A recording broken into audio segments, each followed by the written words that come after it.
país, né, na fronteira com a Argentina, numa região geopoliticamente muito importante na América do Sul, né? E essa importância geopolítica, ela contribuiu para que essa região de São Borja tivesse uma grande importância na história política nacional, né? Então, da modernidade política brasileira, né, com Getúlio Vargas, né, que foi um dos maiores estadistas brasileiros, que nasceu em São Borja, mas também João Goulart, né, que foi também um importante presidente do país no momento, digamos, de novo paradigma brasileiro, né, naquele período. Então, o nosso grupo é um grupo que exatamente está dentro desse processo da democratização e interiorização do ensino superior no Brasil. Nos últimos 15 anos, né, de 15 a 20 anos, nós vivemos um período de interiorização e democratização do ensino superior público no Brasil. Então, extremos do país que nunca tiveram uma educação pública superior passaram a ter universidades e institutos federais, né? E a constituição dessas universidades estaduais, federais e também dos institutos federais, ele vem possibilitando uma nova dinâmica, né, para regiões que eram consideradas, ou até então são consideradas, estagnadas, né, socialmente e economicamente dentro do território brasileiro, principalmente as regiões de fronteira, né? Por que as regiões de fronteira? Porque nós estamos falando da fronteira, né, de uma instância de um espaço periférico, né, dentro do território brasileiro, que tem, trazendo um pouco para o lado do direito, né, porque o evento é do direito internacional. Nós temos um curso de direito recentemente aprovado aqui em São Borja, na Unipampa. O curso jovem tem 2 anos recém de existência, nos cursos de direito. Mas nós temos vários pesquisadores que trabalham, então, com essa relação desse espaço de fronteira, que é como o Ismael comentou ali antes da entrada, né, do vídeo. As universidades, né, então, elas estão fazendo parte de um processo muito bacana, né, que é de como as universidades públicas, como atores, né, estratégicos de uma governança pública e territorial, como as universidades podem ajudar os estados, ou brasileiro, ou estado argentino, ou estado uruguaio, né, que é o que está acontecendo, como as universidades podem contribuir para que os estados possam pensar políticas públicas que realmente estejam a contento das fronteiras, né, que estão sempre distantes dos centros decisórios de poder, né, que são Brasília, Buenos Aires e Montevidéu, né, e, no entanto, nós estamos muito próximos, né, de Buenos Aires, de Assunção, de Montevidéu. Então, isso possibilita, né, um olhar dentro do cenário latino-americano, que é um pouco que a gente vai buscar apresentar para vocês, e também como estão as novas jurisdições, né? As novas jurisdições brasileiras, latino-americanas, internacionais, o que elas estão falando? Os municípios não estão conseguindo dar conta, né, de algumas normativas no que diz respeito às cidades vinculadas, principalmente Brasil e Argentina, né? Nós temos um decreto, que é o 8636, que é o decreto que regula cidades vinculadas Brasil e Argentina, né? Esse decreto ele vem a partir do Acordo de Porto Iguaçu de 2005, né? Então, a partir desse decreto, nós tivemos a capacidade, então, aqui em São Borja, a partir de uma articulação, né, entre vários atores da sociedade, das duas comunidades, né? Nós temos 2 cidades gêmeas aqui, que é São Borja e Santo Tomé, na Argentina, né, que tem uma história em comum, né? São antigas reduções jesuítico-guarani, né? Praticamente as 2 únicas reduções que estavam articuladas, né, dentro do território platino, né, nas margens do Rio Uruguai, as únicas 2 reduções que estavam praticamente conurbadas, né? Então, a partir das cidades gêmeas, surgiu a possibilidade de nós termos a chancela do governo brasileiro e argentino do nosso Comitê de Integração de Fronteira, que está, então, na sua terceira edição, terceiro ano do nosso comitê. A gente considera como uma grande conquista, porque nós estamos dialogando muito próximo dos consulados, né, dialogando também muito próximo do Estado brasileiro, Estado argentino, conseguindo que as nossas demandas públicas possam chegar até aos governos centrais, exatamente em virtude das nossas particularidades, né, que constam num espaço de fronteira.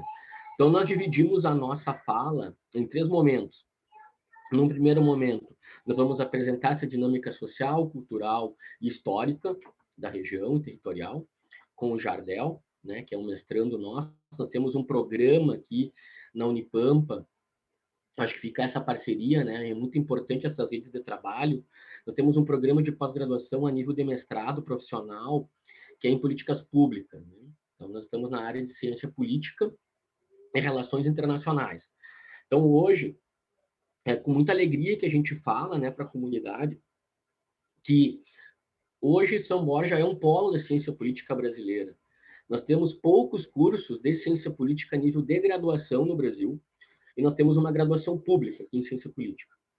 E nos últimos 5 anos, nós conseguimos e temos sustentado, né, com um trabalho bastante árduo de vários colegas, um programa de pós-graduação, então, em políticas públicas, com área de concentração em elaboração, análise e avaliação de políticas públicas para o desenvolvimento regional em áreas de fronteira, né? Então, acho que isso traz essa possibilidade, né? E também dialogando, né, com colegas de outras universidades que possam contribuir com outros olhares, também são muito bem-vindos para o nosso grupo. Então, o Jardel vai iniciar para nós, aí depois a gente vai continuar ali com a questão do Rio e depois com o comitê. Boa tarde a todos e a todas. Vamos dar continuidade na nossa fala de hoje, né? Vamos começar, então, pode passar o Bruno Mael. Um pouco da cultura e do patrimônio da fronteira missioneira. A questão dessas 2 cidades, né, que são Borja, RS, Brasil, e São Tomé, da província Corrientes, da Argentina. É muito difícil falar de São Borja sem falar de São Tomé, porque historicamente São Borja é oriunda da redução de São Tomé. Pode passar. Então, um pouco da localidade, né, onde se encontra São Borja e São Tomé, fica uma região de fronteira, onde existe uma fronteira natural, que é o Rio Uruguai. E essas 2 cidades, é importante a gente ressaltar essa questão lá atrás da formação histórica, né, que sempre teve algo em comum, que também é o Uruguai, e também as suas formações, né, que nos remetem às antigas reduções jesuíticas, conforme o próximo slide. Pode passar, Manuel. Aqui nesse mapa temático elaborado pela Soster em 2014, você pode ter uma visão geral como que era a localização dos 30 povos missioneiros jesuíticos, né?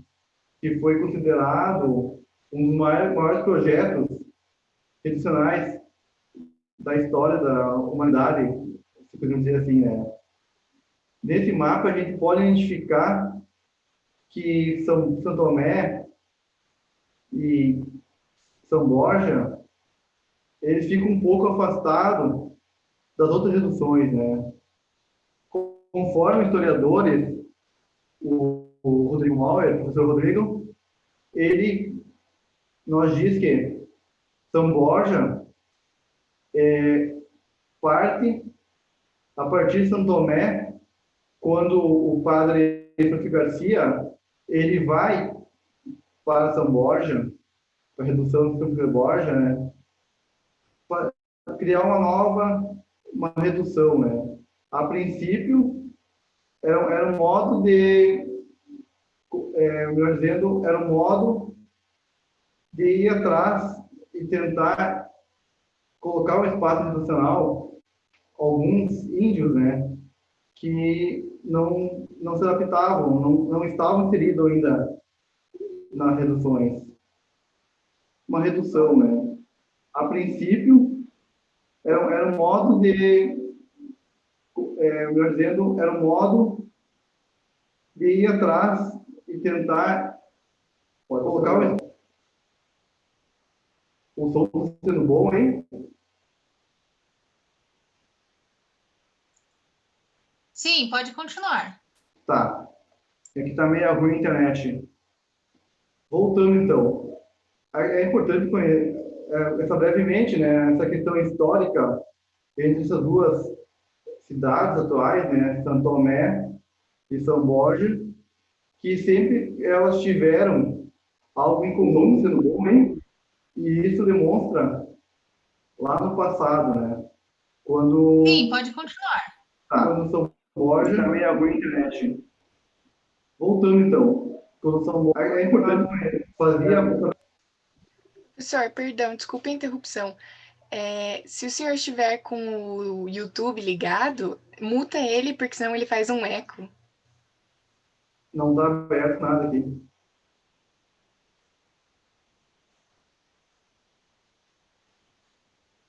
E agora? Ok. Pode prosseguir. Tá, dando seguimento, a redução do superborja, ela se origina na segunda fase, né, reducional, em torno de 1990, com a fundação de Superborja, que, conforme o professor Rodrigo Mauer, né, em sua dissertação, que essa redução, ela se origina a partir da chegada do padre jesuítico, né, o padre Santo Garcia, né, que ele atravessa a margem do rio, né, e juntamente com alguns índios, ele funda a redução, tanto de Borja. E um dos motivos era a tentativa, né, de conseguir pôr na redução alguns índios que eram chamados de índios infiéis. Claro que não tem como, nesse momento, a gente aprofundar um pouco mais sobre a questão histórica, né, dessas duas reduções e dessa formação atual.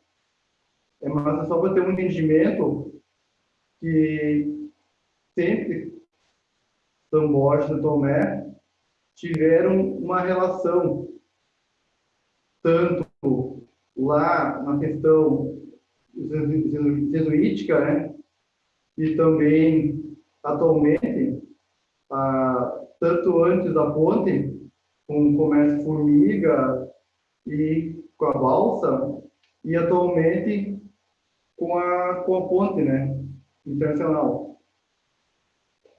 Pode passar, Manuel. Mas a questão mais patrimonial,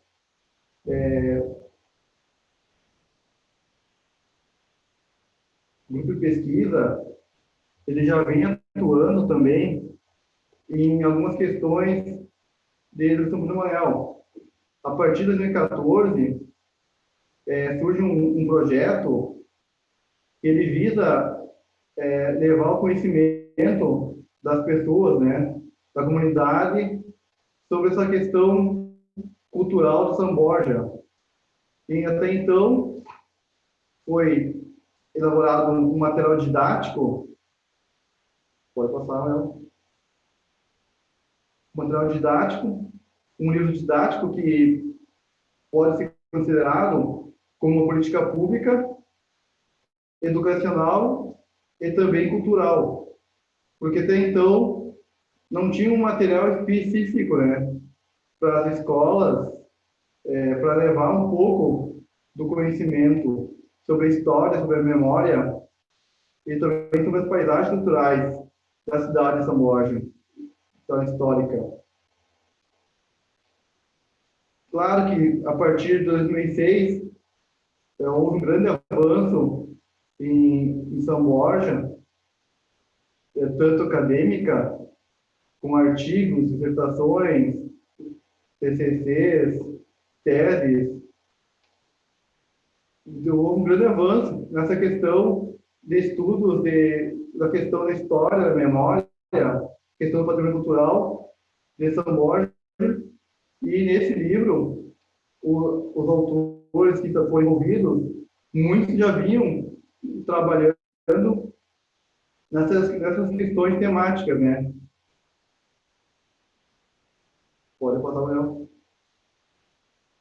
Eu só trouxe aqui só um pouco desse material para mostrar a importância desse conhecimento de chegar às escolas, né, do município de São Borja. Esse material ele foi disponibilizado para todas as escolas da rede pública de ensino de São Borja, tanto particular e também pública, estadual e municipal. Pode passar, não. Brevemente aqui o sumário desse material, que ele contempla desde o século XVI, XVII, até chegando na atualidade.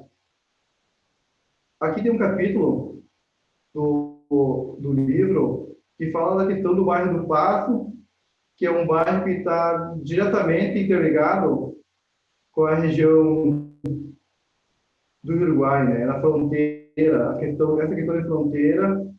Esse material é muito interessante, que ele mostra passo a passo, né, essas transformações que foram ocorrendo nesse espaço geográfico, tanto a partir do comércio formiga, a partir da alfândega, da criação da alfândega, da criação do Porto de São Borja, da criação da praça, toda essa relação que sempre existiu entre São Borja e Santo Tomé, tanto antes da criação da ponte, né, que usavam as balsas, né, o comércio, e atualmente mais um espaço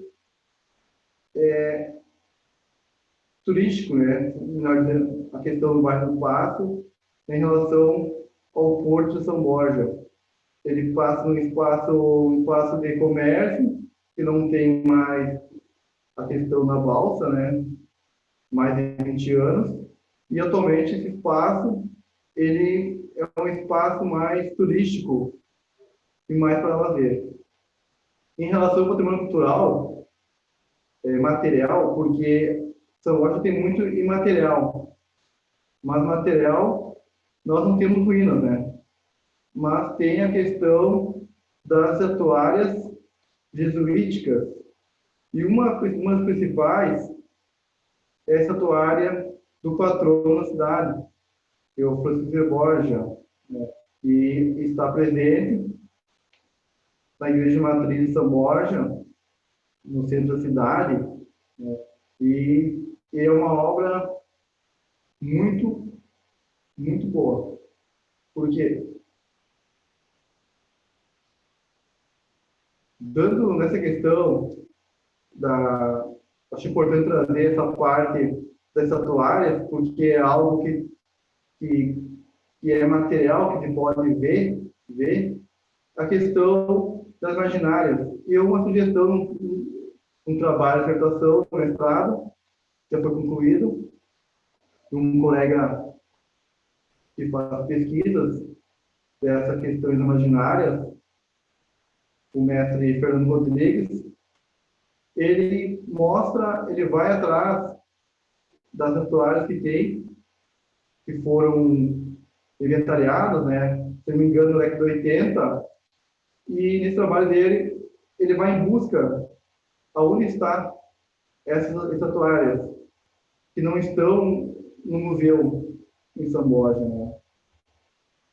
Pode passar, Miguel. Brevemente aqui, só um recorte da dissertação dele, que as principais obras inventariadas, né, que é a estatuária do patrono da cidade, São José Borja, e o estábulo missioneiro, que fica na igreja do bairro do Passo, que são duas estatuárias e obras magníficas, né, que em relação à estatuária do padroeiro, São José Borja, ela é uma obra assinada por Brasanelli, um dos principais artistas, né, escultor da época jesuítica, que esteve presente em São Borja, na época das missões, e ensinou os índios essa técnica de esculpir em madeira. Pode passar pela...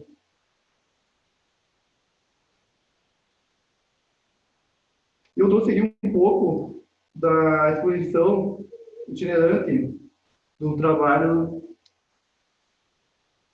do Fernando Rodrigues, né? Que é muito importante, porque esse trabalho dele, ele vai também para as escolas e para os museus e alguns lugares que é solicitado.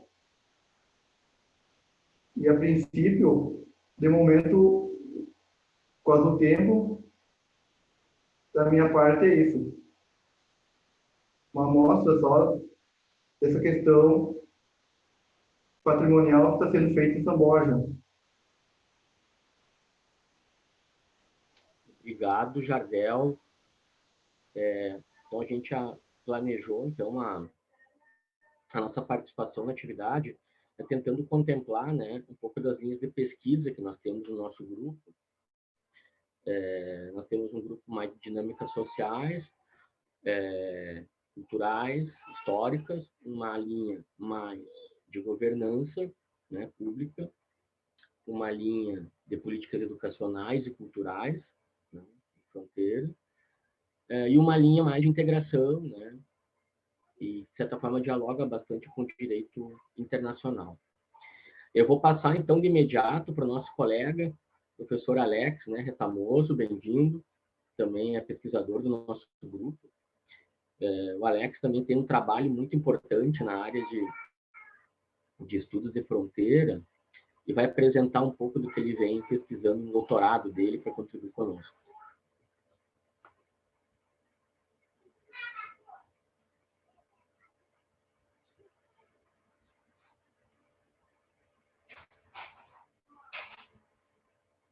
Tá no escuta, Alex?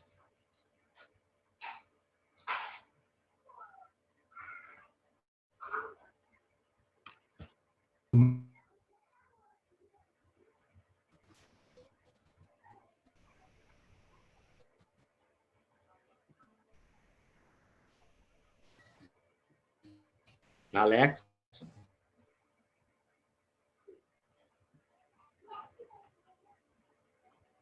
Enquanto o Alex vai... Agora sim. Aí. Bem-vindo, Alex. Estava comentando da tua experiência, né, na área de estudos de fronteira. E então, para te apresentar então um pouco do que tu vem trabalhando no doutorado. Ele ainda está sem som.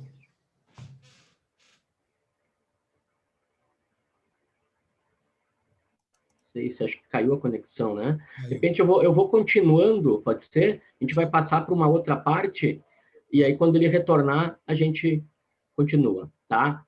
Então eu vou passar mais à frente e o Alex ia discutir um pouco sobre o rio, tá? Que não vai perder um pouco do sentido, mas a gente vai dialogar mais à frente depois do rio. Então a nossa proposta é trabalhar com agora então, com a governança fronteiriça no Rio, tá? O Alex vai apresentar um pouco mais do vivido do Rio, dessas políticas de infraestrutura, né, no Rio. Então, agora a gente vai entrar com a governança fronteiriça no Rio Uruguai a partir de escalas, atores, jurisdições, estudos de caso, redes educacionais. Eu vou passar a palavra para o professor Ismael, então, iniciar, e aí depois eu finalizo essa parte. Bom, boa noite a todos, me escutam? Sim. Tá. Bom, em primeiro lugar, eu gostaria de agradecer a toda a equipe organizadora do evento, o NEAD, ao professor Alexandre e toda a sua equipe, de abrir espaços para que as discussões e os projetos de pesquisa e as informações levantadas nas regiões de fronteira, em loco, possam ser reverberadas para as grandes discussões nas universidades também. Isso, para nós, tem uma importância muito grande e isso traz um alento de que nós devemos continuar cada vez mais investigando a fronteira, porque a fronteira tem um papel fundamental dentro do processo de integração. Muriel, já peço para que passe para o próximo slide, que vai tratar sobre a questão da faixa de fronteira. Na apresentação anterior, o Jardel já havia colocado a importância das pessoas, da formação histórica e cultural que nós temos na fronteira, e o Alex depois irá complementar a parte do rio, que é um patrimônio que nós temos, do Rio Uruguai, que interliga e não divide nós dos argentinos. A faixa de fronteira foi constituída para que o propósito principal fosse trazer segurança, controle e proteção. Essa faixa de fronteira, ela remete a muita conotação de que a população, o incremento populacional na fronteira e o incremento econômico na fronteira deveria de ser limitado. Esse era o conceito, essa era a ideia. E, obviamente, que uma ideia hoje que não tem mais sentido quando nós começamos a tratar sobre integração, sobre formações de blocos e de parcerias e de trabalho em redes. A fronteira, a faixa de fronteira, ela compreende uma faixa que adentra para o Estado brasileiro, em torno na proximidade de 150 quilômetros. Ela tem uma extensão territorial de 15.719 quilômetros, compreende a divisa com 10 países e também ela proporciona um espaço territorial onde estão 10 milhões de habitantes. São 588 municípios abarcando 11 dos 27 estados brasileiros. Essa faixa de fronteira, ela tem uma importância muito grande, mas ela precisa ser readequada, ela precisa ser reanalisada sob o ponto de vista qual é o papel dela dentro do processo de integração e dentro do processo de desenvolvimento da região. A faixa de fronteira do Rio Grande do Sul, ela, como o próprio gráfico mostra, ela tem um impacto muito grande no tamanho territorial do estado do Rio Grande do Sul, e as principais cidades na fronteira com a Argentina, que nós temos no Rio Grande do Sul, são Uruguaiana e São Borja. E os principais províncias que fizemos fronteira aqui no Rio Grande do Sul com a Argentina, Misiones e Corrientes. As duas cidades, São Borja e Santo Tomé, que é a nossa cidade gêmea, e no Rio Grande do Sul nós temos 10 cidades gêmeas dentro dessa faixa de fronteira. Essas duas cidades representam próximo a 90 mil habitantes. Faz favor, Alex. Muriel. Bom, eu vou fazer uma abordagem a respeito da importância econômica da fronteira sob o ponto de vista do nosso porto que nós temos em São Borja. São Borja e São Tomé tiveram a construção da ponte através de uma concessão privada, uma parceria público-privada, uma concessão por 25 anos, está findando essa concessão no próximo ano, e foi o primeiro centro unificado de fronteira da América Latina. Isso teve um impacto muito grande na movimentação. Esse centro unificado funciona na área argentina, com jurisdição também brasileira, e existe uma linha imaginária onde a legislação brasileira também tem a sua atuação. Funciona com aproximadamente 500 pessoas trabalhando lá, 24 horas por dia, 7 dias da semana. É o centro considerado, de todos os centros fronteiriços terrestres, o mais produtivo e eficiente que tem de todos. Só para trazer alguns dados, sem querer cansá-los, que o centro unificado ele acaba liberando caminhões, cargas em média de 4 horas, enquanto que Uruguaiana e Foz do Iguaçu trabalha com 1 a 2 dias, e quando tem carga vermelha, que é uma denominação aduaneira, esse tempo pode passar em São Borja para 10 horas, enquanto que Uruguaiana e Foz do Iguaçu ele pode chegar até 4 dias. Isso demonstra claramente a importância desse centro unificado e a importância do modelo de negócio construído com o propósito de fazer com que o transporte internacional tivesse uma eficiência, uma rapidez, que é isso que as organizações privadas buscam. Tanto é que grande parte da indústria automobilística ela se utiliza deste centro unificado de fronteira para fazer o seu transbordo de carga. A questão da tecnologia da informação também é um elemento importante desse centro, tendo em vista a sua agilidade. Eu vou trazer alguns dados para mostrar o quanto é importante nós entendermos, principalmente esses 3 centros de fronteira que eu já havia colocado, São Borja, Uruguaiana e Foz do Iguaçu, para nós abordar a real importância que existe no comércio internacional. A Argentina é um dos principais parceiros do Brasil e nós devemos ter uma análise mais aprofundada com relação às informações. Faz favor, Muriel.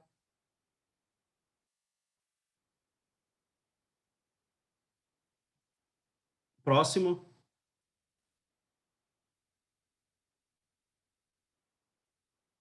Bom, só para trazer de forma en passant, nós temos, no ano de 2019, um volume de carga transportado aqui de 5 bilhões 196 milhões de dólares que cruzaram na fronteira. Nesse ano, até setembro desse ano, nós tivemos 3 bilhões 247 milhões. Isso representa, obviamente, a diminuição desse valor por si só, pelo prazo que nós retiramos os dados fornecidos pela empresa operadora lá, Mercovia. No ano de 2018, nós tivemos 7 bilhões 168 milhões, com cargas de 76 mil caminhões cruzando nessa fronteira, enquanto que em 2019, 70 mil caminhões. Eu trago o ano de 2011 para mostrar para vocês que no início da década, que nós tivemos em 2011 10 bilhões 206 milhões, enquanto que cruzaram 94 mil caminhões nesse centro de fronteira. Isso demonstra claramente que nós estamos diminuindo. Existe um impacto claro da nossa capacidade, pelo menos no Centro Unificado de Fronteira, da comercialização com a Argentina. Esses resultados apresentam uma diminuição não só por crises econômicas que os dois países enfrentam, mas pela, talvez, uma política de não valorização nos últimos anos desse incremento comercial. As duas questões estão associadas. Nós também temos aqui um fluxo de veículos por mês, em média, de 13 mil veículos, representando 40 mil. Em épocas de dezembro, janeiro e fevereiro, nós já tivemos um cruze de 200 mil pessoas na fronteira, que são principalmente resultado do fluxo que os argentinos têm usufruindo as nossas praias do Rio Grande do Sul e Santa Catarina, e acredito eu também do Paraná, que são belíssimas. Faz favor, Muriel. Aqui, só para trazer uma demonstração clara a respeito desse processo de janeiro até agosto de 2019 e de janeiro até agosto de 2020 em azul. Não está muito nítido, nós tivemos um decréscimo, obviamente, pela questão da pandemia, nos portos, que são os 3 principais portos terrestres, nos portos de São Borja e Uruguaiana, porém, em Foz do Iguaçu, nós mantivemos a mesma quantidade de fluxo de caminhões que transitou nesses portos, em aproximadamente 100 mil caminhões, dados fornecidos pela Associação Brasileira de Transportes Internacionais. Só para elucidar e mostrar claramente que esse comércio que transita pelo Brasil, Argentina, ele sofreu impactos, sim, na questão de intercâmbio. Talvez não tão significativo quanto nós imaginávamos, mas tivemos um impacto, sim. E, para isso, nós precisamos analisar, buscar essas informações e comparar com as políticas estabelecidas. Peço para que passe o slide, faz favor, Muriel. Bom, a questão da integração para o nosso grupo é um elemento chave de análise e de pesquisa dentro do processo. Nós entendemos, e eu trago uma definição aqui, do cientista Karl Durs, integração como a obtenção em determinado território de um sentido de comunidade e de instituições de práticas fortes suficientemente difundidas para assegurar as expectativas de mudanças pacíficas das populações envolvidas. Ou seja, a essência da integração está nas pessoas. A questão econômica é fundamental, não resta dúvida, a questão legal é fundamental, é importante, a questão cultural e a questão social, ela tem uma conotação fortíssima dentro da fronteira, e é isso que nós estamos dando uma ênfase no nosso trabalho, nas nossas pesquisas. Dentro das variáveis que interferem no processo de integração, uma delas é crucial, a ausência de lideranças regionais. Como o Mercosul, de uma certa forma, e brilhantemente ontem, o grupo da Universidade de Buenos Aires apresentou, através do professor Flávio, uma conotação, uma referência a respeito da importância do Mercosul, mas das dificuldades do Mercosul, isso acaba impactando também em lideranças regionais com esse viés, com essa visão de trabalhar o processo de integração. A instabilidade de governos que nós estamos tendo nos últimos anos, isso também impacta no processo de integração. A capacidade e vontade política, projetos para a integração de regiões e cidades de fronteira, o consulado ele tem uma participação, está tentando realizar diferentes formas de alavancar projetos, mas muitas vezes pelo fato de que, como nós já vimos comentado anteriormente, pelo fato de que não conhecerem a região, não conhecerem os potenciais e as dificuldades da região, acabam não se formulando políticas adequadas para isso. Entraves burocráticos e legislação. Eu trago um exemplo particular meu, do professor Muriel, que nós temos grupos de pesquisa com as universidades argentinas e para que nós consigamos atravessar a ponte, sair do Brasil e ir lá em 2 horas retornarmos, nós precisamos, teoricamente, eu precisaria de uma autorização do meu reitor, do meu secretário de Estado, do chefe da Casa Civil e talvez até do governador, que ele deveria de autorizar a minha saída. Vejam o processo burocrático, qual é o incentivo que você tem com relação a esse processo de integração? Qual é a prioridade que você coloca? Papel da autonomia nacional. Até que ponto, dentro de um processo de integração do Mercosul, os países têm essa autonomia e são capazes, de forma cooperada, definir as suas políticas internas também, porque sofrem as suas pressões políticas. E dentro do processo de tomada de decisão local, nós temos uma analogia e uma correlação entre o poder político central, aquele poder lá em Brasília, aquele poder em Porto Alegre, e aquele poder político comunitário.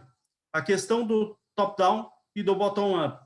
Essa dicotomia que se dá e de que as decisões não podem ser realizadas no local porque precisam obedecer a tensões governamentais, e isso é um dos grandes entraves do processo de integração regional. Faz favor, Muriel.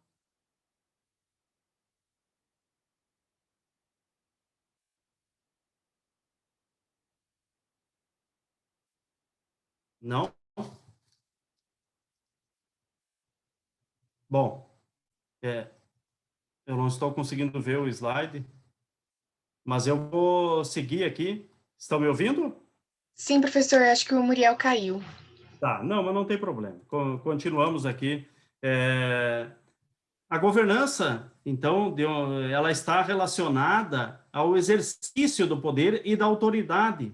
Um assunto fundamental dentro do processo de integração aqui é a governança, para o gerenciamento desse espaço geográfico, que visa constituir-se em mecanismos, processos e instituições. Essa é uma definição importante de um autor aqui da região sul, que é o Della Brida, que nos mostra o quanto é importante que nós venhamos a trabalhar a governança de forma sistemática e de forma integrada. Entender essa governança é um elemento importante. A governança multinível também, que é um outro elemento que eu gostaria de trazer para vocês. A governança multinível, ela trata-se da distribuição desse poder. Como é que isso se dá através de múltiplos atores envolvidos? Como é que nós distribuímos o poder, a tomar decisão, os papéis e os riscos dentro desse processo de governança? Que é uma definição do próprio Knopf, que é uma outra forma de entender a governança.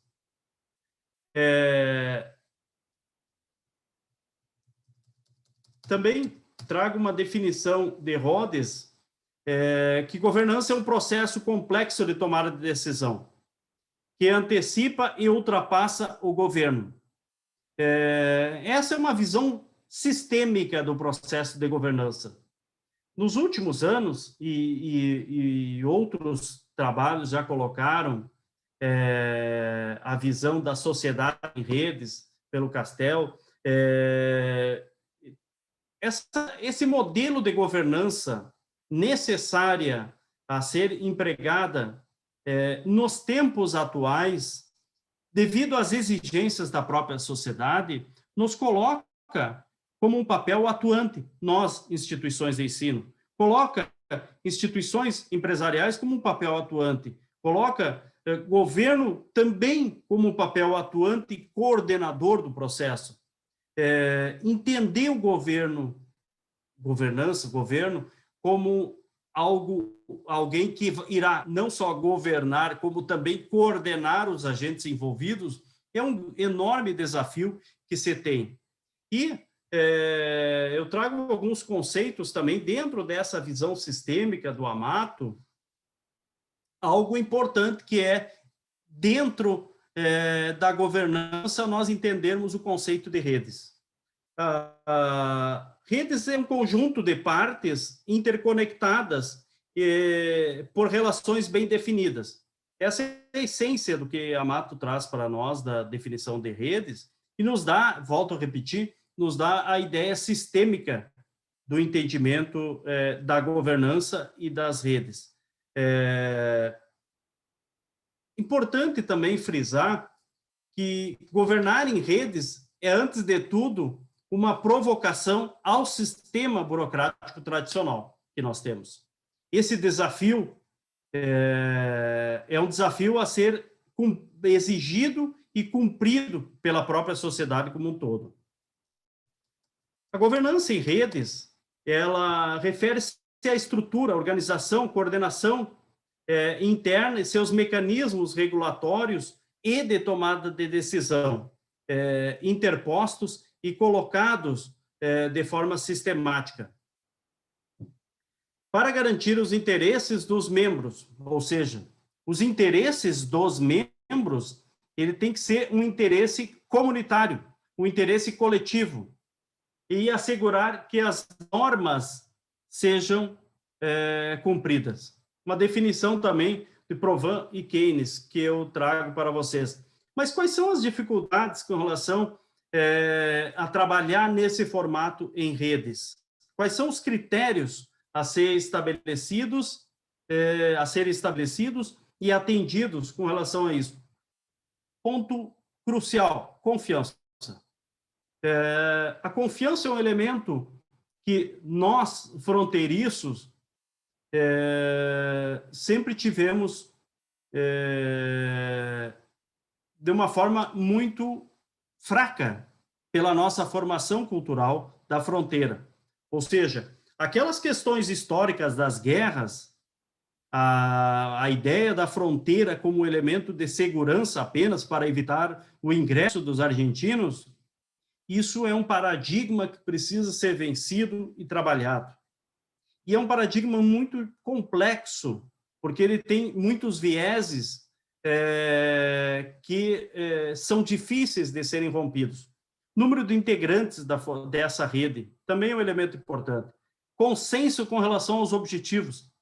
Se nós não definirmos esses objetivos de forma clara, coesa e consensuada, o processo de integração através de redes se torna bem mais complexo.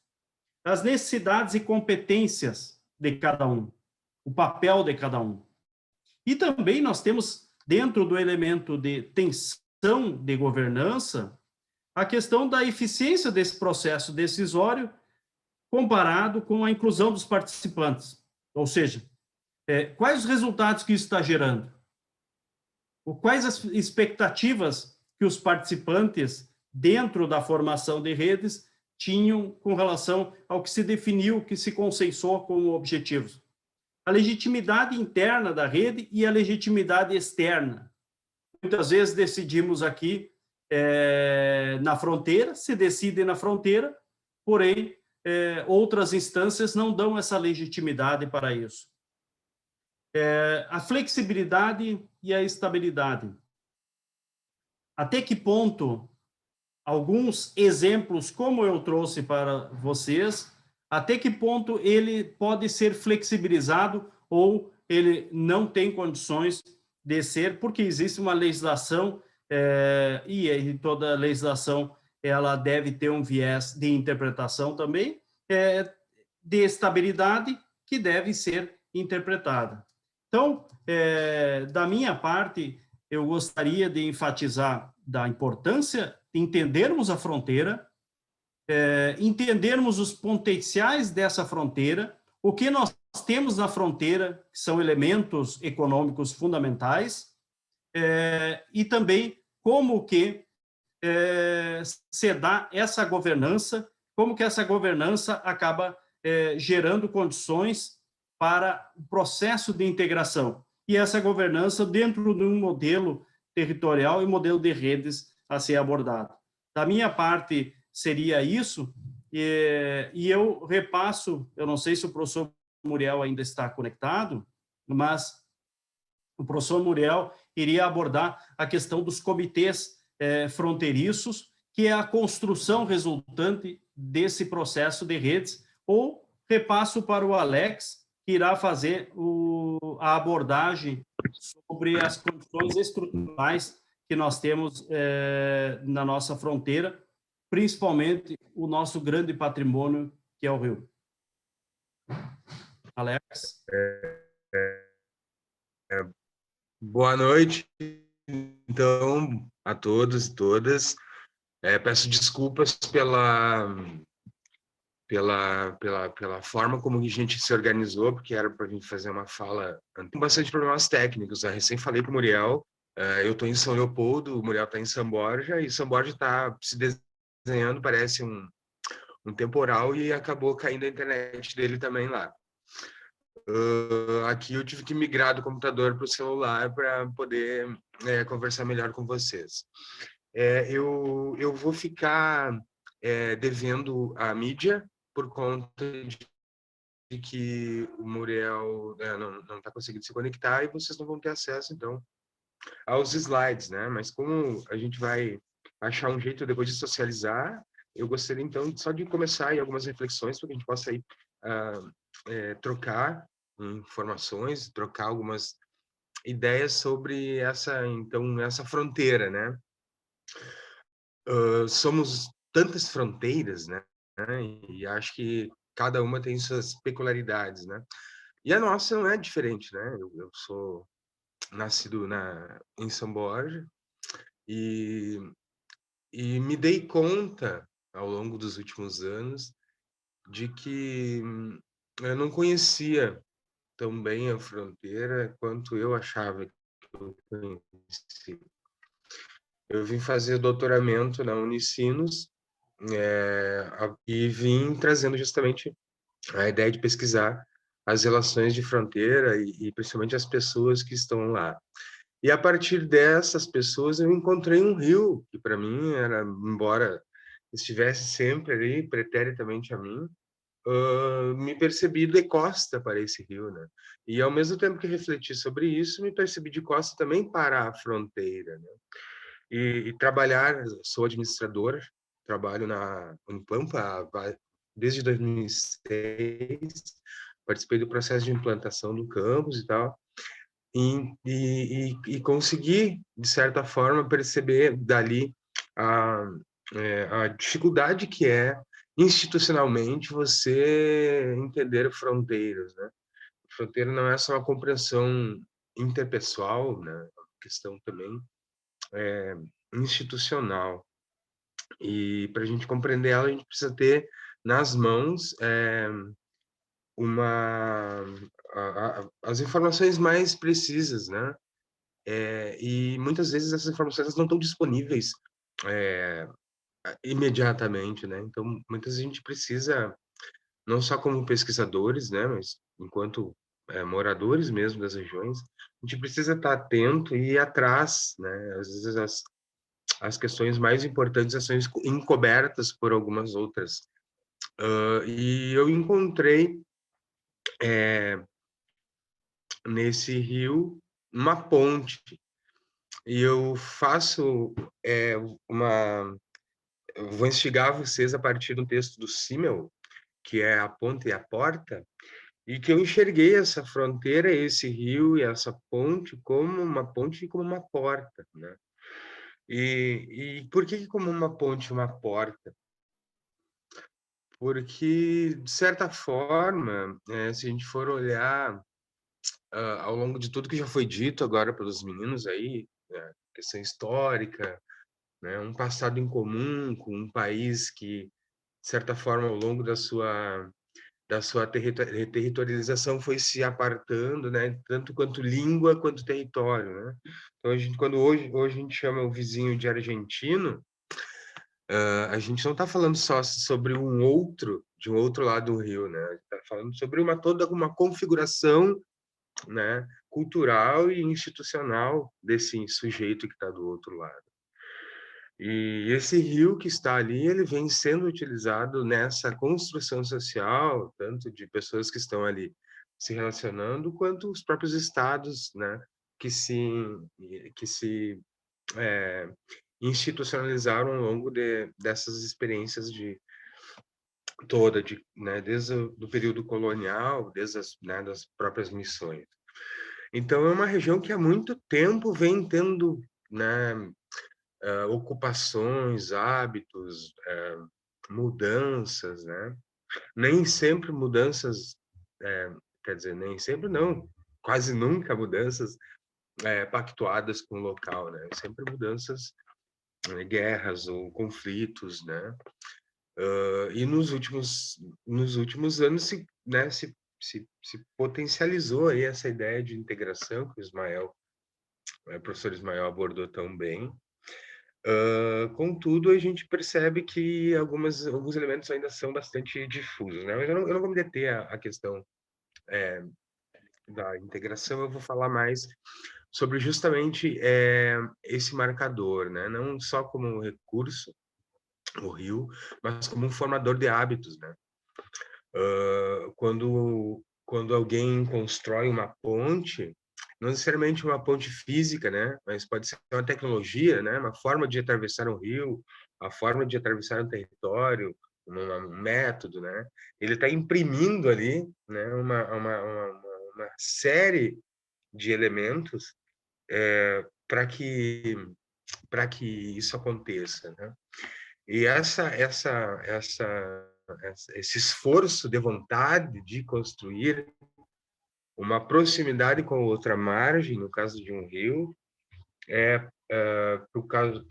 na visão do Simmel, é uma das grandes particularidades do ser humano, né? Essa vontade, essa capacidade de transformar o território a partir da vontade, né? E se a gente for perceber ao longo da fala do Jardel, por exemplo, muitos cenários, né? Muitos cenários, inclusive econômicos, né? Missões, depois o gado, depois o ciclo ali da madeira, né? Depois o próprio ciclo da ponte, enfim, as configurações mudaram conforme a cadência do mundo, né? De certa forma, saímos de uma região que antes era, digamos assim, não só distante fisicamente dos grandes centros ou do grande centro, aqui em Porto Alegre, por exemplo, mas também uma região que, segundo a própria cultura, né, a própria história, é uma região marcada por o homem fronteira, né? As pessoas que vinham para cá, muitas vezes, não vinham com a ideia de voltar embora, né? Quem colonizou a fronteira, muitas vezes, era a própria fronteira, né? Na ausência de exércitos, na distância, né, dos grandes centros, a fronteira oeste contava historicamente com as próprias pessoas da região para fazer fronteira, né? E não é à toa que, se a gente for olhar a configuração geoespacial das cidades, né, do Rio Grande do Sul e das cidades argentinas, a gente observa que São Borja é distante, 80 quilômetros da cidade mais próxima do Brasil, Santo Antônio das Missões, e Itaqui, 80, 90. E para a gente chegar em São Tomé, basta atravessar o rio, né? Mas é outro país, outra configuração, né? Eu me deparei com esta cena numa expedição que eu fiz para o interior do Rio Uruguai de barco, e conversando com um pescador num lugar bem distante de São Borja, distante ainda, além de Garruchas ainda, que é uma cidade distante de São Borja, via estrada de terra. Um pescador argentino me disse que muitas pessoas que tinham problemas nessas regiões, né, problemas de saúde, mordida de cobra, picada de cobra, machucado, assim, que precisava de intervenção muito rápida, eles não levavam para outras cidades aqui do Brasil, né, diretamente para Azar ou para cidades aqui ali da Argentina. Então, essa configuração espacial de proximidade, ela, ao mesmo tempo em que ela denota um conflito por conta dessa história toda, né, que nós temos de conflitos, né, entre os próprios colonizadores e depois entre nossas próprias comunidades, né, a gente acabou tendo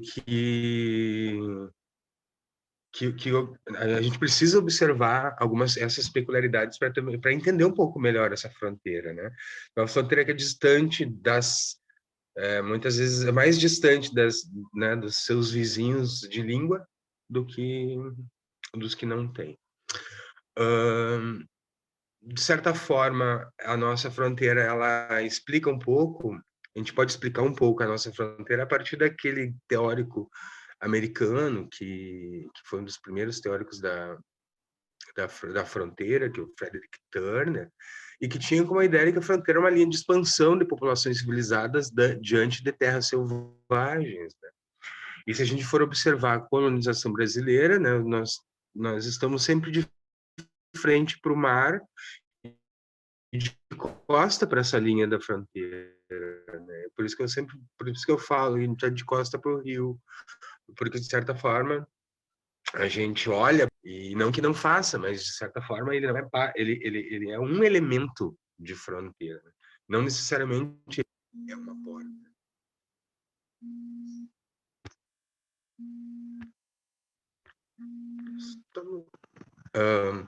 Daí outro elemento interessante né, que me mexe bastante com relação a isso são os indicadores, né? Eu não vou trabalhar com eu não vou trabalhar com indicadores aqui para não ficar maçante o texto, mas nós trabalhamos com o plano estratégico em 2016 do Conselho Regional de Desenvolvimento aqui da região da Fronteira Oeste, e ali constam muitos dados sobre a região, e ali a gente consegue evidenciar muito dessa distância que a fronteira está, né, dos grandes centros, por conta dos próprios indicadores de educação, né, desenvolvimento econômico. E dentro disso, essa fronteira ela tem essa carga também de ser uma fronteira com um rio, e o rio é um elemento vivo, né? O rio é um elemento que está sempre fluindo, e não só com relação à água, né? Uma relação biológica com a região, né? As pessoas também, né? Há vidas que são extremamente ligadas à prática fronteiriça do rio, que é a prática de comprar coisas do outro lado, de dominar a tecnologia dos acessos, né, de entradas para o rio, saídas para o rio, em vários momentos, né, no sentido de que muitas vezes o conhecimento sobre o rio é a forma de sobrevivência de muitos povos que estavam e estão, né, à mercê de uma certa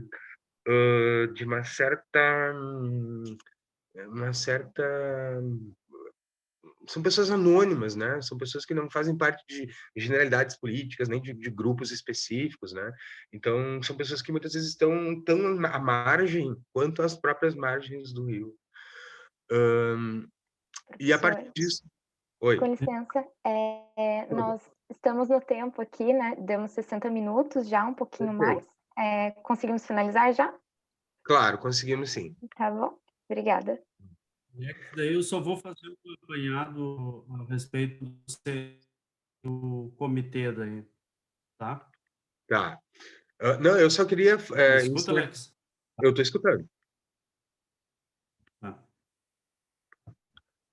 Eu só queria fazer um encerramento dizendo que o Rio Uruguai ele é um elemento de análise e também um elemento de compreensão para essa fronteira, e que a gente precisa estar atento, né, para que a gente não perca esses elementos do nosso olhar, né?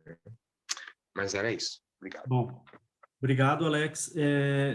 Faz favor colocar no slide 54, só para fazer um apanhado a respeito de tudo isso que nós conversamos e abordamos. O processo de governança e integração dessa fronteira, ela passa necessariamente por todos esses elementos levantados, mas de uma forma organizacional, sistêmica. A criação dos comitês de fronteira que ocorreu no ano anterior, ele é um elemento fundamental para que nós possamos fazer a organização, a discussão e esse detalhamento das necessidades e demandas dessa região. Essa conexão com ações diplomáticas, com instâncias diplomáticas e com instâncias governamentais realizada por esses comitês brasileiros e argentinos, que já funcionam em Uruguaiana, funcionam em Foz, funcionam em Livramento também.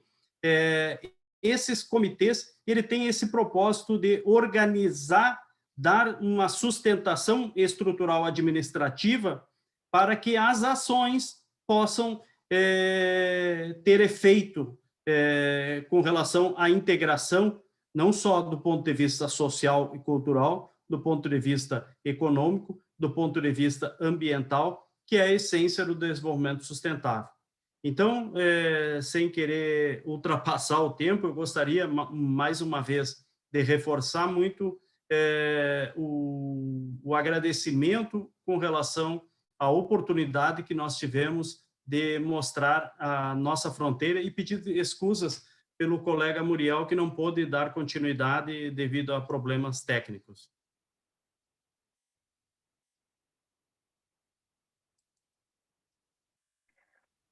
Bom, obrigada a todos. Foi uma excelente explanação do tema.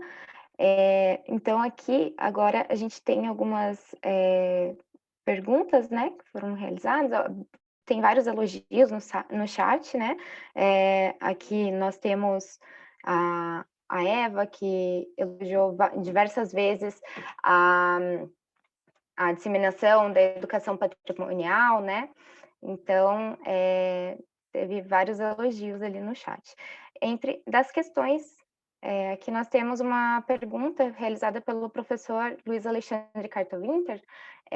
Ainda há discórdias entre nós, que Brasil versus Argentina e Uruguai, em relação à ilha brasileira? São questões que ainda existem discussões, né? O Uruguai também tem essa discussão com relação a questões territoriais. Nós temos alguns entraves, no caso da ilha, tem alguns entraves também no Uruguai, dessa discussão. Por isso, a importância desses comitês para que se coloque a população local para discutir também essas questões territoriais e discussões de espaço geográfico.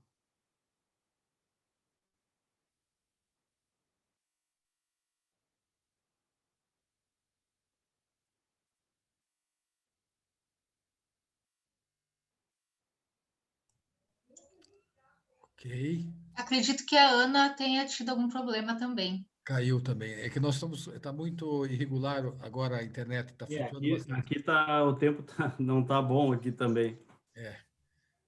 Então, bom, tem as vantagens e desvantagens da internet, da rede. Mas, primeiro, eu gostaria de com grande satisfação, né, de brindá-los, parabenizá-los pelo tema, por uma razão muito específica, né? Além da beleza do tema em si, mas que tratar uma questão historicamente espinhosa, que colocada sempre ou em Brasília, ou em Buenos Aires, ou no Rio de Janeiro, antes de Brasília, como nós estávamos conversando antes, é uma realidade diferente do que a realidade da fronteira. Você tem que conviver com o teu semelhante que está do outro lado do rio, ou às vezes apenas separado com uma linha imaginária, e isso cria outros tipos de vínculos. Cria outros tipos de vínculos. Isso é muito interessante. A abordagem que vocês fizeram, ela é necessária. Se nós falamos de direito internacional, o direito internacional ele necessita, então, com todos os princípios, né, os pressupostos de existência, pluralidade de Estados soberanos, comércio internacional, princípios jurídicos coincidentes, mas ele precisa também da questão da própria tolerância. Ver o outro como seu semelhante não fica só na parte do discurso, porque vocês aí na fronteira convivem exatamente com o outro. Vão conviver com o outro. E isso faz uma diferença muito grande. Essa é uma nova dimensão. E essa dimensão precisa ser conhecida por todos. E o trabalho que vocês fizeram é um trabalho importantíssimo nesse contexto. E esse é um aspecto curioso, porque, como eu disse, desde o início ontem e hoje, parece que nós estamos correndo um percurso curioso, porque nós falamos agora dos municípios, e agora, no próximo tema que nós vamos trabalhar, vai ser a questão do refugiado. Então, da recepção. Não poderia ser mais redondo o percurso, porque o trabalho que vocês fizeram, ele dá um alento para nós. Eu parabenizo ao grupo, ao Unipampa, e espero que a nossa parceria ela frutifique, tá? Ela frutifique. As linhas de pesquisa do NEAD estão à disposição de vocês e espero que vice-versa, porque o tema de vocês é um tema que sempre me fascinou. Eu tive no NEAD, nós apresentamos sempre os trabalhos, e um deles foi exatamente na questão dos limites, especialmente do Uruguai e a Argentina com o Rio Grande do Sul. Então, os nossos alunos, eles conhecem esses temas e esses debates são preciosos, porque dá um outro olhar, vai dar um outro olhar. Parabéns, realmente parabéns. E eu, então... Obrigado. Eu declaro encerrada esse painel, convidando-os, inclusive, para assistir ao nosso próximo, que vai ser um fechamento. Nós começamos conosco, em Curitiba, percorremos o Brasil todo, fomos à Argentina, fomos a Portugal, ao Rio Grande do Sul, e voltamos... Portugal, que na verdade estava na Itália, né? Portugal, que estava na Itália, e voltamos a Curitiba. Então, agradeço a todos e declaro encerrado esse painel, para iniciarmos dentro de 5 minutos o nosso próximo e último painel. Muito obrigado a todos. Obrigada, professor Ismael, professor Jardel, professor Muriel, obrigada. Obrigado pela atenção de vocês e pela disponibilidade. Ora, prazer é nosso, meu amigo. Eu peço desculpas, pelo problema técnico também que tivemos. Sem problema. Sem problema algum, professor. Acontece. A todos os pesquisadores que passaram por esses dias. Então, nós iniciamos o nosso congresso com o lançamento do livro do professor Luiz Alexandre, o Parlamentarismo, a Experiência Brasileira e o Desenvolvimento. Tivemos uma live ao vivo no Instagram, na quarta-feira passada, com a presença do editor do Instituto Memória, o Anthony Lerre. Então, agradecemos ao Instituto Memória e ao Anthony por essa presença. Tivemos também o lançamento na quinta-feira, aqui com a presença do Gustavo Fruit, que prefaciou o livro do professor. Tivemos a presença de familiares, pesquisadores e de muitas pessoas aí de todo o país prestigiando o professor Luiz Alexandre. Se vocês quiserem saber um pouco mais dos livros que o NEAD participou e também desse livro do professor Luiz Alexandre, acessem o site do Instituto Memória. Então, na sexta-feira, às 7 horas, iniciamos aí nosso congresso com o NEAD, o Núcleo de Estudos Avançados em Direito Internacional e Desenvolvimento Sustentável, Então, nós agradecemos a todos os pesquisadores do grupo que se dispuseram a apresentar nessa sexta-feira. Foram 14 pesquisadores, entre eles professores, doutorandos, mestrandos, graduandos, alunos de PIBIC. Então, agradeço Eduardo Biaki Gomes, Juliana Ferreira Montenegro, Tatiana Nascimento Raim, Amanda Carolina Beckers, Daniela Pinheiro, Jailson Araújo, Marcos Souza, Jean Colli, Steve Dias, Lígia Pencal, Loren Silva, Gustavo Reichert, Sandy Ramos e Cíntia Lanzoni.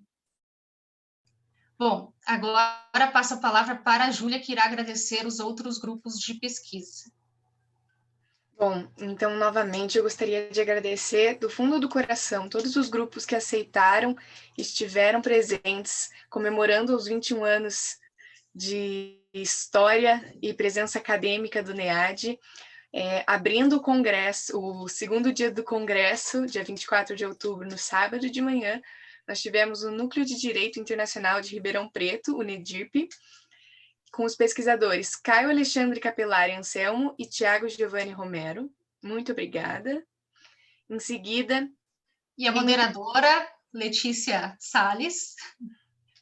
E em seguida nós tivemos o Grupo de Estudos em Direito Internacional e Assuntos Internacionais, que é o GEDAI, da UFC, do Ceará, com os pesquisadores Arnelli Rolim e Paulo Roberto Barros, também sob moderação da mestre Letícia Maria Salles. Então, no sábado também nós tivemos o Proyecto de Investigación Derecho de la Integración Cátedra Soto González, da Universidade de Buenos Aires, a UBA, com os pesquisadores Flávio Floreal González, Lucília Florência Natasha, Melina Peralta, Ignácio Vasques, Federico Lorenzo, Maria Paula Ferrari, Miguel Fritzler, Martim Furman, Carolina Aguirre, com a moderadora Ana Cláudia Belli.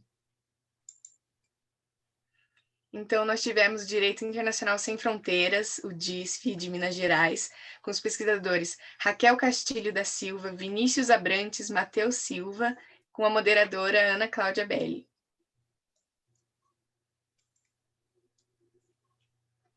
Então, nós tivemos a Roda de Estudos Decoloniais da FGV USP e da USJT, com os pesquisadores Chiara Mori Passoni e Lahana, com a moderadora Giovana Batiste Vieira.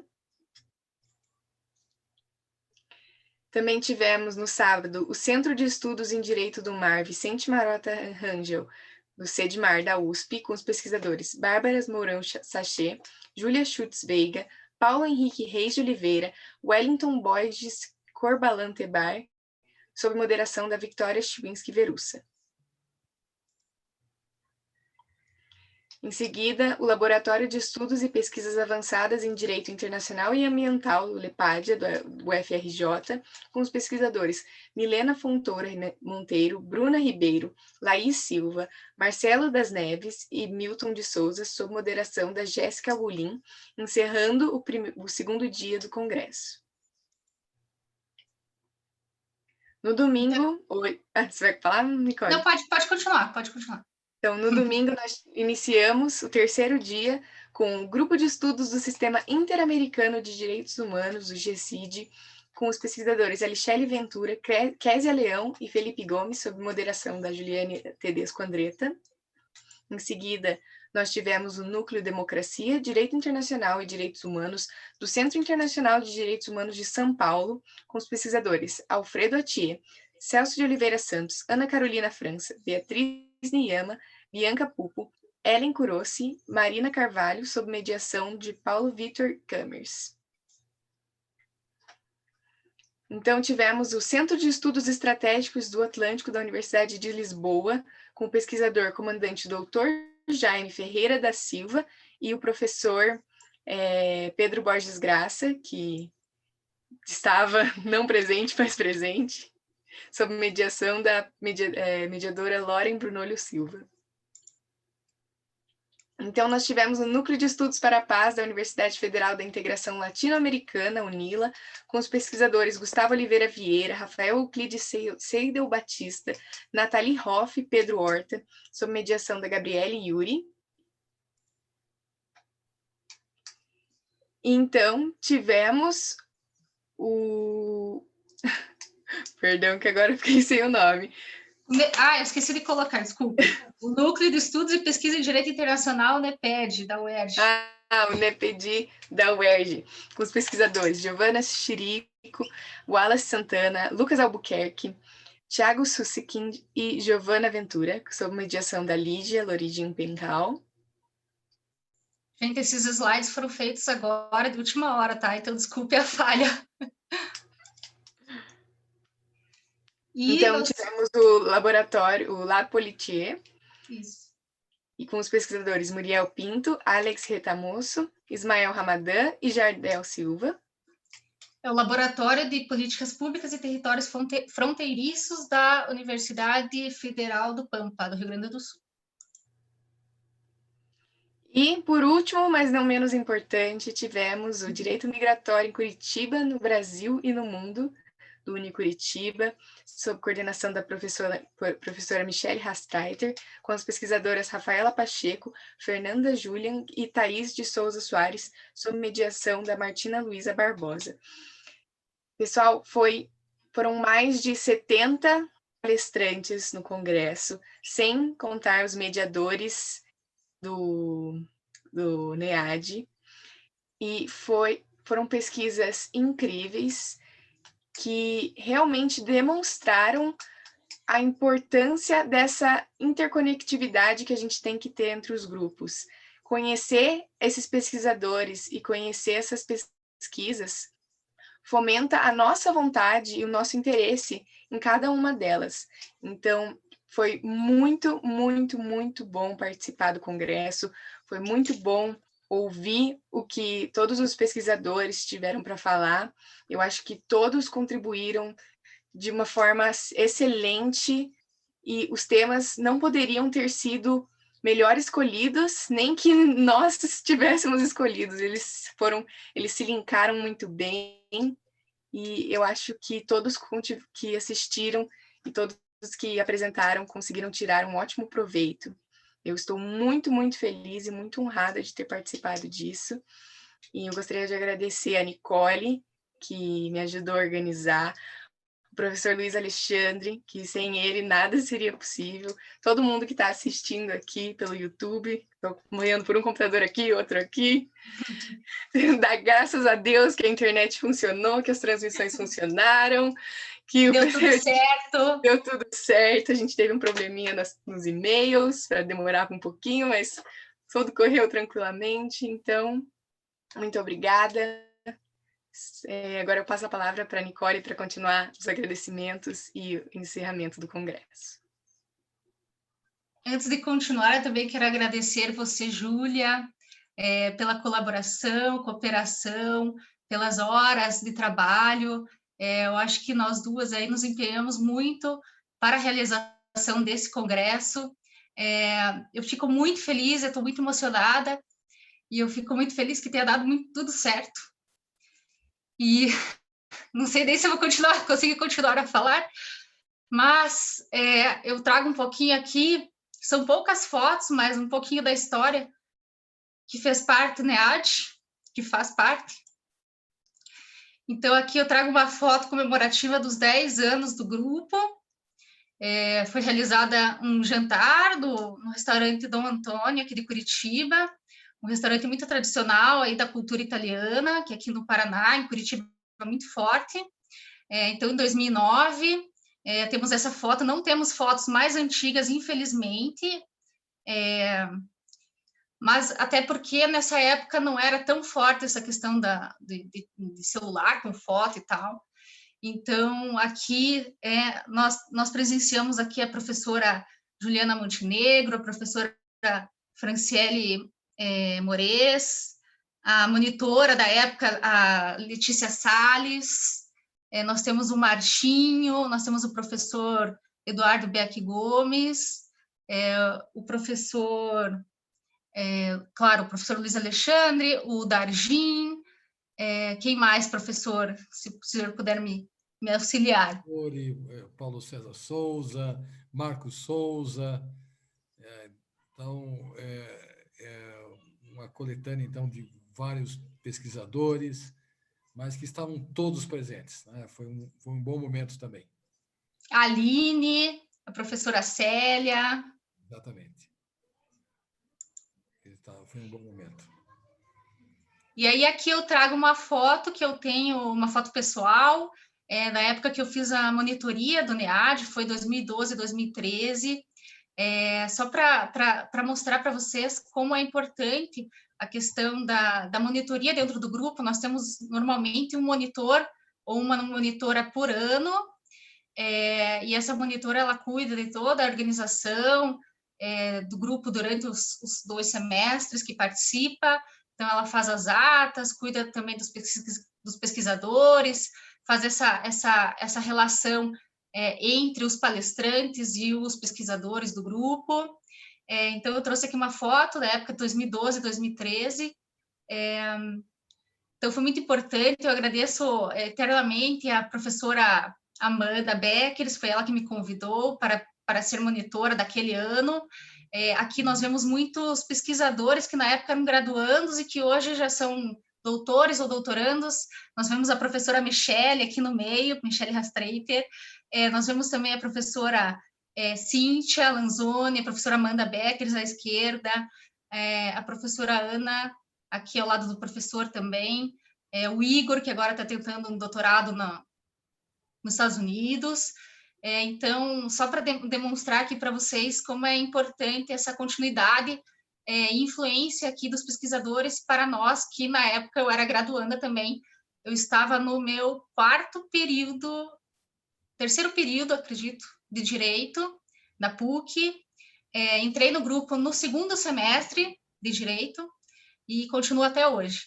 E as nossas reuniões, assim, só para mostrar aqui para vocês, as nossas reuniões foram sempre feitas nessa sala. Não sei se foram sempre feitas, mas a partir desde que eu estou no grupo, elas são feitas nos sábados, às 11 horas da manhã, na sala 114, ali do Bloco Vermelho do campus da PUC Paraná de Curitiba.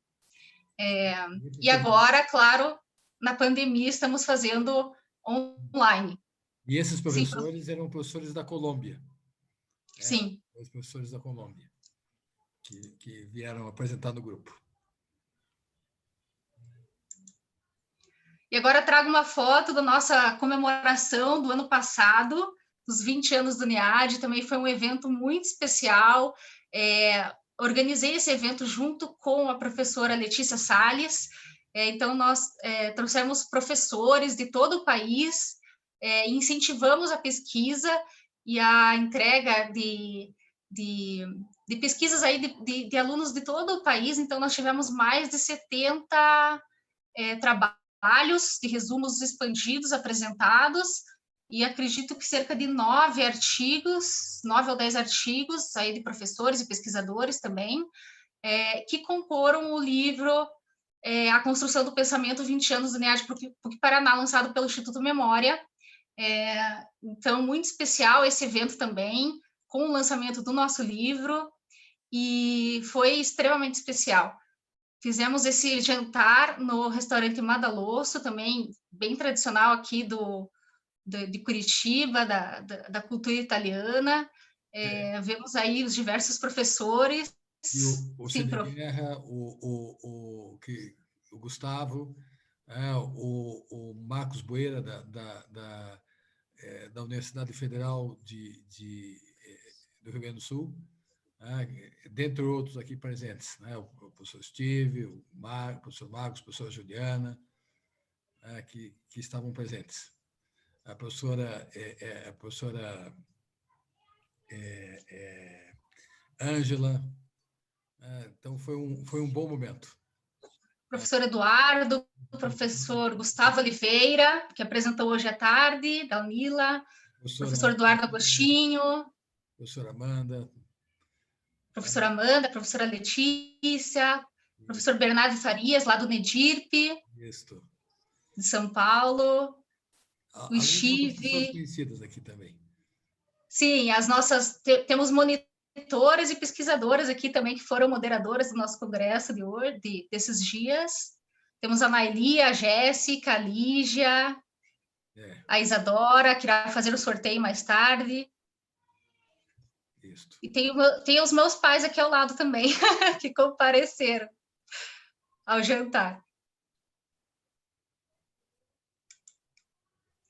E aí, pessoal, daqui a pouquinho, no Instagram do NEAD, a nossa pesquisadora, Isadora Calazans, ela irá fazer o sorteio, então, seguindo aquelas regras que nós postamos lá no Instagram, de um livro do Mercosul, que tem a presença de pesquisadores do NEAD, e também de 4 exemplares do novo livro, tá? E daí nós temos, o professor nos cedeu um livro especial aí, que é o livro em homenagem aos 15 anos do NEAD, lançado há alguns anos atrás, para nós entregarmos a uma pessoa, nós pensamos para quem iremos entregar. E essa surpresa, então, nós iremos informar lá no ao vivo do Instagram, então fiquem ligados.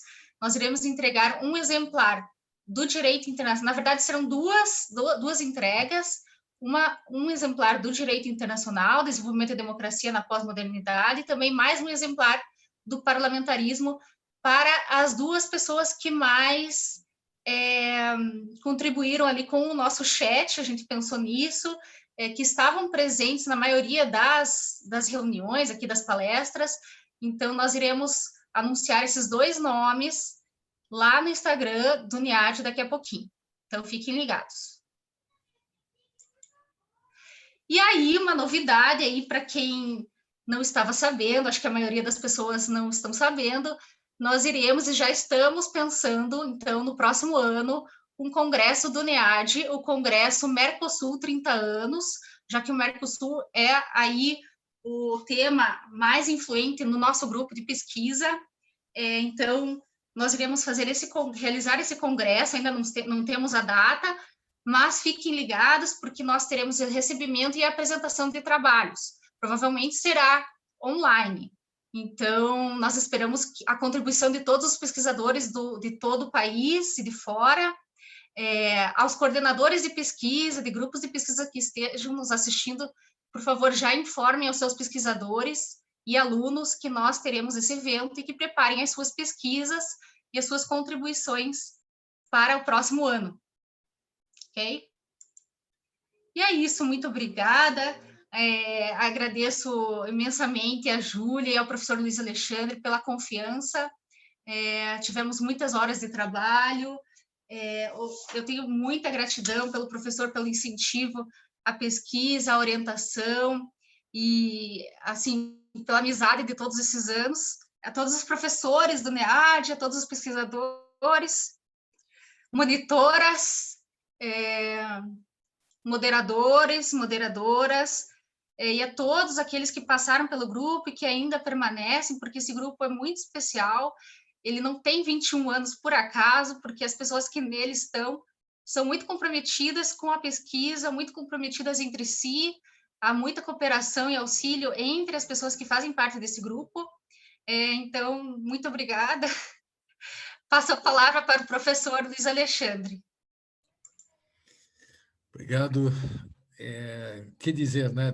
Nós sabemos o quão emocionante foi esse evento, o quanto aprendemos, o quanto nós vimos que o Brasil tem jeito. Essa nova juventude que está ingressando, pesquisando, descobrindo coisas, discutindo coisas, não tem preço. A grande razão, e por isso, dos 21 anos, ter sido escolhido o tema, não como de pesquisadores, mas de grupos de pesquisa, é para conhecer vocês que fazem parte desse grande mosaico que nós chamamos de Brasil, e que se espalhou para além do Brasil. A ideia é exatamente que saiamos desse evento muito mais fortes. Vale a pena a pesquisa. A professora Michele, que a última que apresentou, saiba que eu já coloquei como instituição parceira a própria Unicuritiba. Então, já também consta como instituição parceira lá no site do CNPq, e espero realmente que nos encontremos agora nos 30 anos do Mercosul. Mas, além disto, que a parceria gere resultados. Troca de pesquisadores, troca de temas de pesquisa, que seja uma constante. Por isso, com muita alegria de um lado e tristeza do outro, alegria por termos vencido essa etapa e tristeza por ter agora encerrado essa etapa, eu declaro encerrado o Congresso dos 21 anos do NEAD. Espero que tenham aproveitado tanto quanto eu aproveitei. E, pessoal, hoje é domingo. A vocês meu brinde e até a próxima. Um forte abraço. Tchau, tchau.